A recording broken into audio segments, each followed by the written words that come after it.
ঘুমিয়ে থাকা এই নীরব প্রকৃতির হৃৎপিণ্ড যে মৌন পাথর, তার উপরেই চলছে হাতুড়ির নির্মম আঘাত। সে আঘাতেই তছনছ বহতা নদী আর পাহাড়ি প্রকৃতি। বান্দরবানের ওয়াংছড়ি উপজেলার পাইংখংপাড়া থেকে আরও প্রত্যন্ত এলাকায় দেখা গেছে পাথর ভাঙ্গার এই ধ্বংসযজ্ঞ।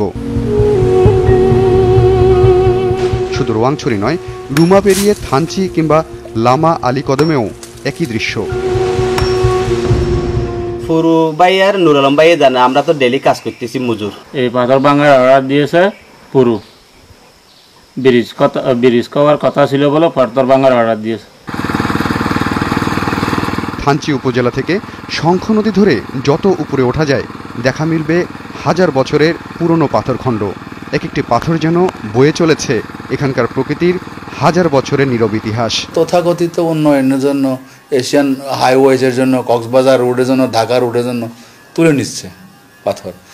যে পাথর কিনা পানিকে ধরে রাখবে, উপরে আপনি শুকনা দেখছেন, কিন্তু যে পাথরটা তুলবেন নিচে ভেজা আছে, পানি আছে, কাঁকড়া আছে, সে পাথরই নাই এখন। অবৈধ পাথর ভাঙা তো আছেই, এখন গাছ, বাঁশ আর প্রাকৃতিক সম্পদ উজাড় করে চলেছে অসাধু ব্যবসায়ীরা। আমরা শঙ্কিত, এই পানি শেষ হয়ে গেলে পরে প্রথমে ভিকটিম হবে হলো আদিবাসী জনগোষ্ঠী যারা পাহাড়ে বাস করেন। ওখানে আপনি এই পানি সাপ্লাই টিউবওয়েলও পাবেন না, পৌরসভার সাপ্লাইও পাবেন না, ওয়াসার কোনো সাপ্লাই পাবেন না।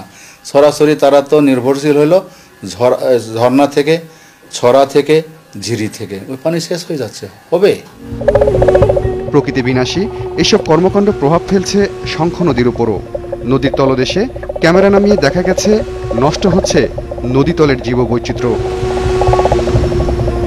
গবেষকরা বলছেন, পাহাড়ে দ্রুত ঘনিয়ে আসছে প্রাকৃতিক দুর্যোগ। এখনই সজাগ না হলে কেবল পানির অভাবেই বিপর্যস্ত হতে পারে পাহাড়ের পরিবেশ ও প্রতিবেশ। হোসেন সোহেল, ৭১, বান্দরবান।